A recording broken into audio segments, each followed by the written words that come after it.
Josh Atwell.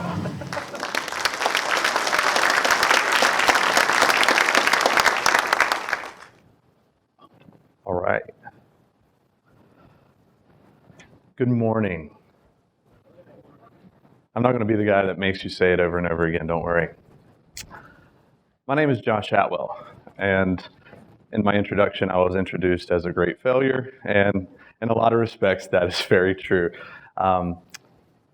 I spend a lot of time talking with people, talking with IT leaders, development team leaders, about how they can change their culture and change the way they work. And I spend a lot of time talking about failure.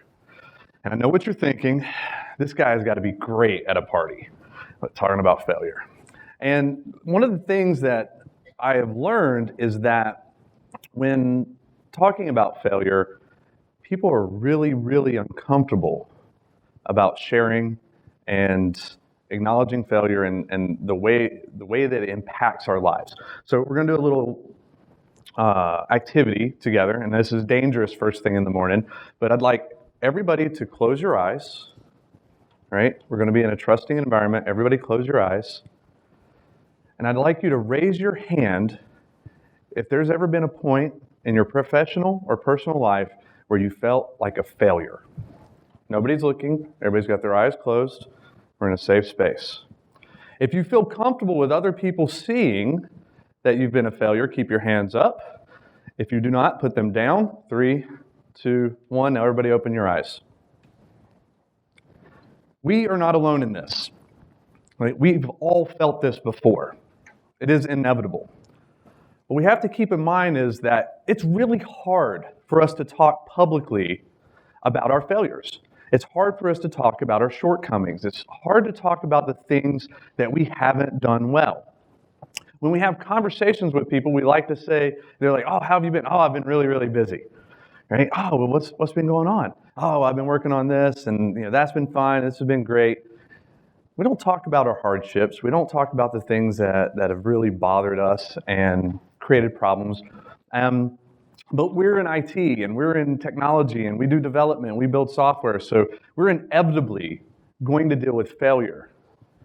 And I know we all have our battle scars and our horror stories that we could share with each other. But we tend to just bottle that up and not really talk about how we handle failure and move on forward. So as a result, I've created this talk. And I'm going to start by sharing a tale of almost failure. Several years ago, I'm from this area. I worked for a small engineering firm. It was growing rapidly. And I don't know how many of you have done IT operations in the past, but if you've done an Active Directory update, that can be stressful, right? You talk about critical business service that shouldn't feel like a critical business service, but it is. We had a business need to move to Active Directory, and I'm telling the wrong story at this point. That's a story for later in the presentation, so I'm going to tell you a different story. I got excited. I'm like, where's the slide for this? And that's because it's a later story. All right, so this is a different story. Also working in the area, I went to a company. I was responsible for automating a lot of the IT infrastructure. It was a virtualized environment with VMware. And as part of that, we had a need to upgrade and update all of our security certificates. Now, if you've worked with VMware and virtualization, you understand, or worked with software in general, updating a certificate is not always a trivial process. But when you have thousands of ESXi hosts and a dozen virtual center servers, this is quite a daunting task, specifically to try to get done over a weekend. So I did a lot of work to automate the process, check to make sure that all the root passwords were accurate, make sure that all the systems were accessible and that we could copy over the certificate without issue, automated the process for doing that, tested it in the lab, validated that this script that I wrote in PowerShell, the best language in IT, you're not supposed to laugh at that, to validate that it worked. So we get to the morning of the change. We change the certificates on all the virtual center servers. naturally disconnecting our trust. We have to reconnect. Disconnects all of the ESXi servers. This is normal and expected behavior. Kick off the script that's supposed to reconnect everything, and we sit and we wait and we wait, and nothing seems to be working globally. We're not getting any response. Not that systems are down, we're not getting paged yet, but we're not getting the response that we were seeing in the lab. So after a few minutes of panicking and knowing that all of the workloads are still going, so we're not going to get in a lot of trouble. We didn't kill workload, but we just can't manage anything. We realized the problem wasn't the script. The problem wasn't the process. The problem wasn't whether that things were failing at all. It just wasn't refreshing. The screen wasn't refreshing. Because we, in the lab, had been working with the standalone client, or the virtual client on the web, and in the actual production, we were using the web client, or the standalone client. So nothing had actually failed, but we felt it, right? Me and my coworker, we were stressed. So that gets into talking a little bit about like what happens, right? Because in this case, I wasn't a failure, right? But I certainly felt like I had failed at something, right? I was certain that this was going to be a disaster, right? I was feeling that. And it's really interesting what happens in our brains when these situations happen. So we'll start with the fun part, right? So in our brains, when we have success, and we have so many things in our world that helps us define success, right? And to bolster success, I got to get closer over here. All right. What ends up happening is our body releases chemicals. We are chemical beings, right? And so we will have endorphins released into our system. Dopamine will be flooded into our system. Serotonin gets flooded into our system, and we feel euphoric and we feel happy. Not like when you're standing on stage in front of 500 people, right? But you get this great feeling, and you're like, I want to repeat this activity. I want to feel this again, right? This is the thing that motivates us to do the fun things in life. But on the flip side is with failure. With failure, cortisol floods into your system, right? And it really messes with how your brain functions. Your higher level thinking becomes diminished. Your ability to think about your place in the universe goes away, and you become much more primal in your thinking, and you become condensed, right? Your blood pressure will go up, your heart rate will go up, you start to feel a little bit of panic, and this is your body putting you in a defensive position, right? This is what failure does. I've done some non-scientific research, right, around failure, i.e. I just talked to a lot of people about situations where they failed. And one of the questions I ask people is, how did it feel when you made that mistake? That moment where you felt like a failure, right? That moment that just your cortisol, your whole body had tightened up and you were panicking. And the number one response across the board, I've let someone down, right? Someone was counting on me, depending on me to do this, to do it well, and I've let someone down. What's interesting to me, and as I researched and planned for this talk, is that we are entertained by these failures, by like catastrophic events. Right? It's part of our entertainment industry. It's part of what we read and what we watch on TV, right? But the reality is when these things actually happen, we are really, really concerned about how we have impacted other people. What was equally interesting to me is that when I talked to them about what happened afterwards, the people that they were concerned that they had let down, what was the response of those individuals? And universally, the response was, let's just get things back up and running. Let's get things back to some normal state. Let's just figure out what happened and let's learn from there. Right? Nobody got fired. Nobody was ostracized. Nobody was tossed out and dismissed because they made a mistake. Right? Universally, it was, let's figure out what happened, let's fix it, and let's resolve to be better next time. right? That seems pretty positive. So why is it that we're having such a hard time with failure? Because if we think about it, in the world that we work and live in, our failures have a limited impact, okay? One of my favorite failure stories is with Apollo 13. I think we are all familiar with that. This is the failure where Tom Hanks and some other guys are in a spaceship flying through space, heading to the moon. And there's a critical damage. There's an incident on the spacecraft, right? They're leaking fluid. They're running out of oxygen, right? And Gene Kranz, he was the mission director for Apollo 13, right? And he's famous for saying, failure is not an option. Sorry, Gene, the failure already happened, right? We've already got this failure an issue, right? But that's not what he was talking about.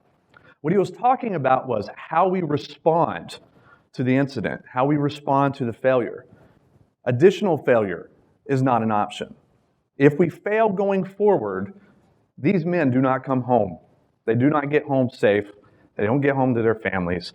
Most of us do not work in an environment where those are the stakes. It's actually one of the reasons why I've never worked in healthcare. I could not take that pressure, that concern that my failure could impact someone's life, right? So it's really important when we look at the work that we're doing, understanding the stakes that we're really dealing with. Now, being in IT and dealing with software and development, right, we're accustomed to hearing about these horror stories about like, oh, you took down the network and you're going to be fired. There's this great book called Beyond Blame. I highly recommend everybody read it. It's relatively short. It's relatively inexpensive as well as a result, but it's a great story about dealing with blame. And it kind of goes something like this. It's a story I think we're all familiar with, right? Network administrator makes a standard change, something that they do all the time, right?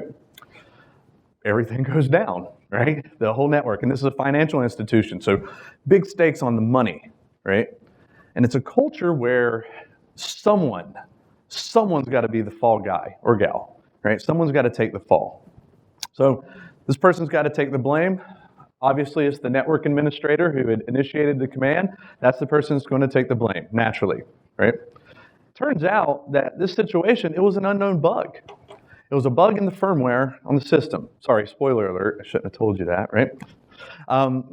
But it wasn't the result of that person doing anything that was abnormal.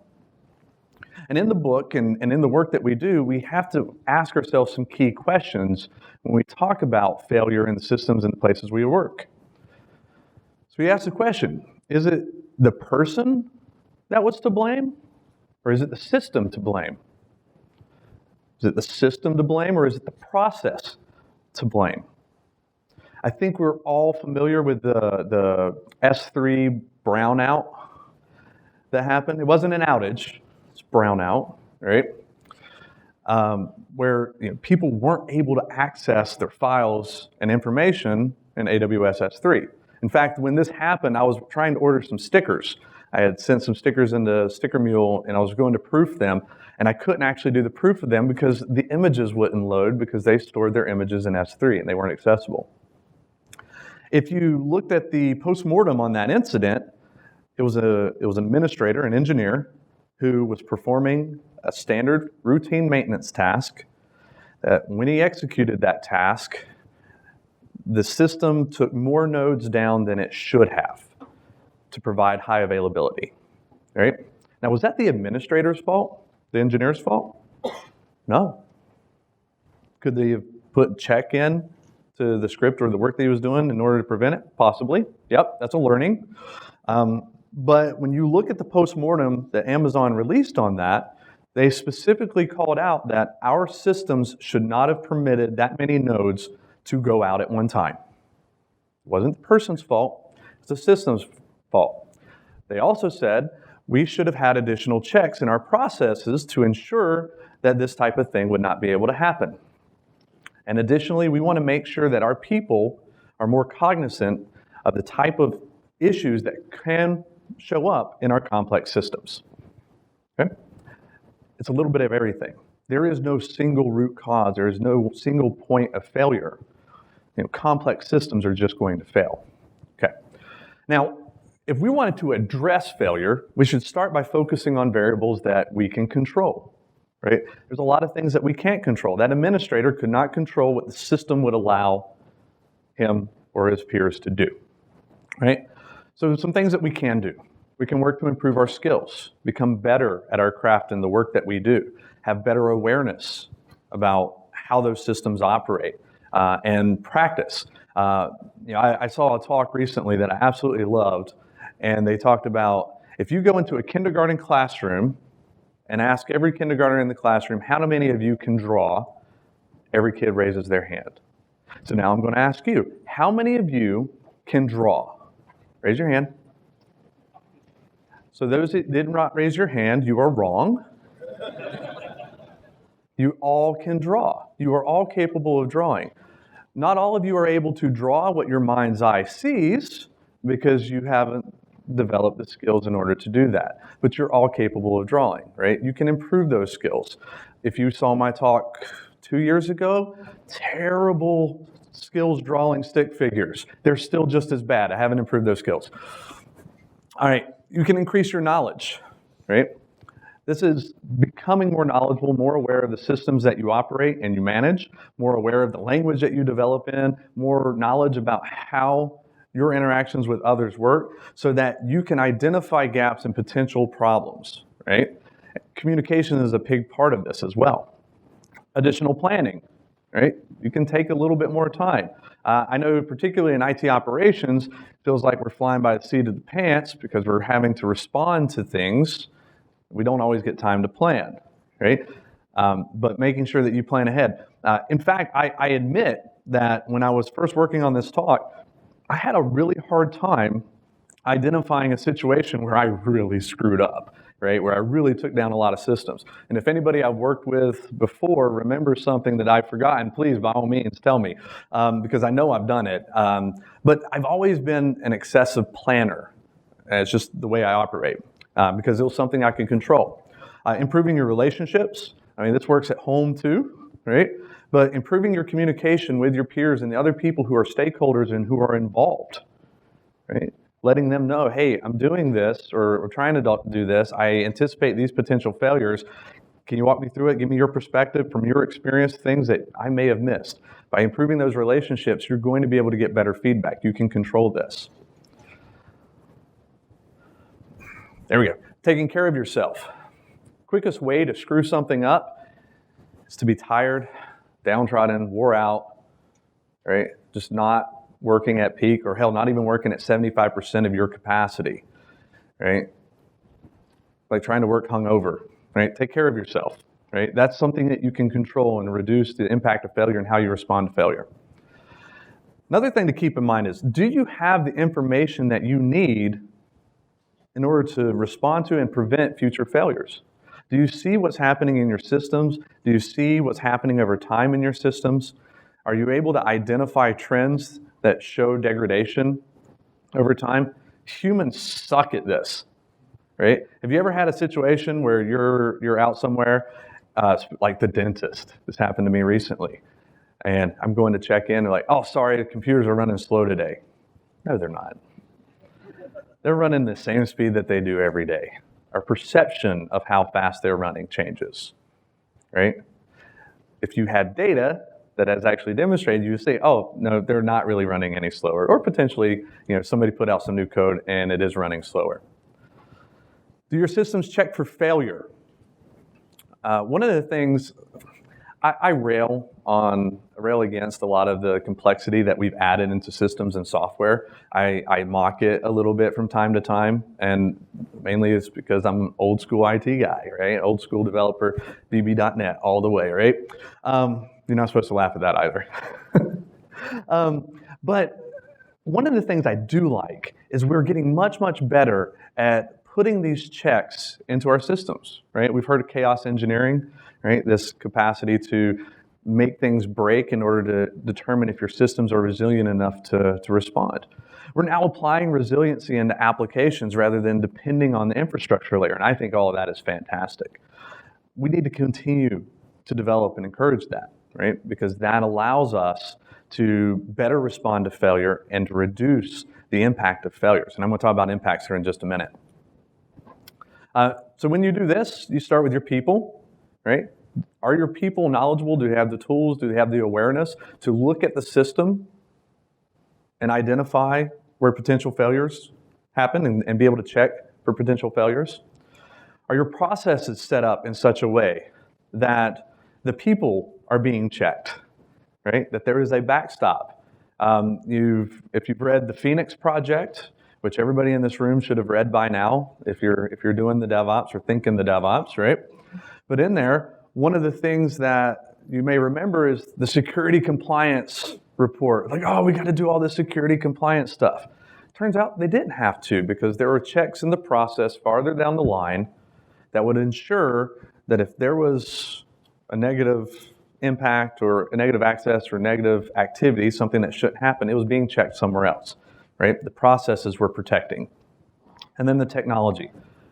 Implementing tools that can allow you to either have more visibility or respond to situations where people or processes may be setting yourself up for failure. Now, I mentioned earlier about impact radius. I love talking about impact radius, and we're not talking about projectiles, right? We're talking about the impact that we have, okay? So when we talk about the work that we do, most of the work we do, very little impact radius, we're not negatively affecting things. Every now and then, we'll have a problem, right? Network card goes down, code doesn't run. We're like, that's not so bad. We deal with these failures and these problems all the time. It's part of our growth and expertise. And then you have the ones that are like, oh, golf. And I say golf because golf was named because all the really good four-letter words were already taken. And plus there's a code of conduct, so I try to keep it down, right? But we all have those moments, right? We've done something, we broke it, or something's out and down. Like, oh, favorite four-letter word, right? Mine's golf. Or Lego, that's a good one too. And then you've got clear my browser history. I'm dead meat. This is like front page news, right? Like, but these are the ones that really hurt and that really concern us the most. Reality is, they don't happen very often. And if they do, you have broader problems. Please go back to my previous slides, start working, right? But these don't happen very often. And most of the time when these happen, there's a huddling effect where lots of people get involved in resolving and fixing that. And it goes back to what I said earlier. People just want to get things back to a normal state, figure out how that happened, and let's avoid it again, right? So when you're thinking about your mistakes and your failures, think about the impact radius that those have, right? Because most of the time, it's not quite so bad. There's a sage and wise person that once said that failure, most of all, the greatest teacher failure is, which that's kind of redundant, but that's how Yoda talks. What he's trying to outline here, though, is that our failures, our mistakes, the things that we do wrong, we learn more from than the things that we've done correctly, right? I think it's extremely important to have a lot of focus and energy, specifically in the work that we do, on what's going right. Because things go right for a reason, and it's usually because you've done all the things I've already been talking about on how you avoid failure. But failure is what drives you to understand what you should be doing next and how you should further improve those, right? And a good friend of mine, Leah, she's like, failure is a golden nugget to be cherished and learned from. If you don't learn from it, it's a wasted chance to grow. And she is spot on. Another sage, wise person, Will Smith, actually has a video out on YouTube where he talks about failure as well. I don't include it in my presentation because that's just too many variables that I want to deal with. I can control this and just tell the story, right? But he talks about if you exercise. Anybody exercise in here? Hopefully we're getting a little bit, right? You're lifting weights, you get to the end of a good workout and you're just spent, right? Your arms are shaking, leg day, your legs are shaking, you're having trouble hitting the brake pedal, right? Those are good workouts. That is your body having failed. Your muscles only grow stronger after they failed. They fail and they rebuild. That's why getting your protein and getting your nutrients is really important so that they can grow back properly, right? what I think is the most important thing as individuals that we can do is remember that how we respond to failure is completely contagious. Everybody can do this, right? Except that complex systems fail. That's the first thing that you should just have as part of the way that you work. Yeah, it happens, right? This stuff is going to happen. Let's respond to it. Let's fix it. Let's accept that the complexity is it's going to happen. Lead by example. When it happens, don't panic. I almost wore my Don't Panic shirt today, but yeah, don't panic. It's okay. This stuff is going to happen, right? Let's work through it. Let's identify how we respond to it. Let's take the stress out of it as much as we can. The stakes usually aren't that high. Create safe to fail environments, right? Set it up to where people can experiment and learn and figure out how this stuff works and how it doesn't work and how it might break. Blameless postmortems, you're going to hear about those all over the place. I don't feel like I have to dive real deep into that. But just like we talked about with Beyond Blame and with AWS, there's no one to blame. You've got system, tools, and processes that you have to take in consideration. All right, so I'm going to tell Tom's story. This is a story I started to tell at the very beginning. So I'll skip through. You know we're trying to get Exchange 2007. We got to do an Active Directory update. So Tom's a junior administrator. Business needed Exchange. We got to upgrade to Active Directory. This is how Tom pretty much felt about it, right? Because there could be a serious business impact. This is a company who one of its most vital business services is email. All right? If email can't come through, we have problems. So here's what happened. Tom was responsible for all the planning, all the rollback, if there was an issue, how we would communicate with the business, like the entire process of executing the change and doing the update, presented to our IT leader on the change window, possible impact, what business continuity was going to look like if we had an outage or a failure, right? Got the sign off. Again, junior administrator, just starting, right? We get to the night of the change, and we've got everything staged up. We're ready to go. Tom's sitting at his desk, types in DC promo, and right before he hits enter, he stops. And I lean over his shoulder, and I'm like, need a quick bathroom break? Because you and I probably know his guts were like just in knots because he understood the stakes. So I told him, like, you're good, man. Let's go. We've done everything we can to prepare for this. If it goes sideways, we're prepared. Like, we know how we're going to deal with it. DC promo, enter, everything goes fine, right? I'd like to think that this was a very pivotal moment in his career because it was a success, right?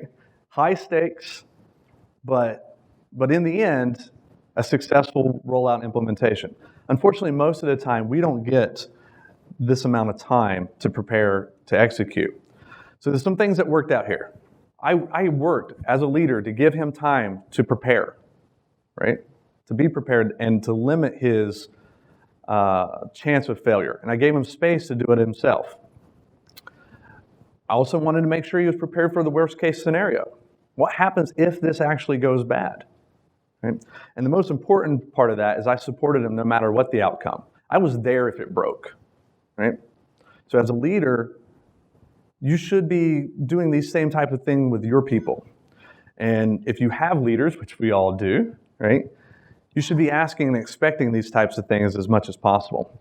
So Winston Churchill did not say this, but the internet says he did, so I put it on a slide, that success consists of going from failure to failure without loss of enthusiasm. I know in our careers and the work that we do in our relationships, we have times where we just feel like it just keeps going bad and bad and bad. Like we're really bad at actually looking at trends accurately, but we're really good at sensing and feeling trends, whether or not they're accurate or not, right? So maintain your enthusiasm, right? It's really important. Thomas Edison was one of the most famous failures of all time. Thousands of times he failed at making a light bulb. But eventually he did. I know it's cliche to talk about Thomas Edison in a talk, but what I thought was important here is that most of the time when we give up as a result of our failure, we were so close to succeeding. So close. And another sage and wise man, Spencer Strassmore from the HBO series Ballers, said, if you want to be endlessly motivated, failure is key. And it's true, right? Everyone who is successful constantly, they just don't feel that growth and they don't feel that motivation to continue, right? So let's take it home. Make failure a positive force in your life, right? It is an opportunity for you to grow and become better and to make the people around you better. Create safe to fail environments, particularly when we're trying to do new things in our environments and new things for our business, things that make people uncomfortable. The reason they're uncomfortable and you don't get support is the fear of failure. So demonstrate that small failures are fine and aren't going to be negatively impactful. Help other people handle their failures and be comfortable with their failures and see them for the opportunity that those failures are. And don't quit, right? Don't give up. Just because you've had that moment where you felt like a failure and you weren't getting anywhere and you weren't making progress, don't give up. Don't quit. And I have one last question for everybody. Raise your hand if you're going to go out and fail. Thank you. All right.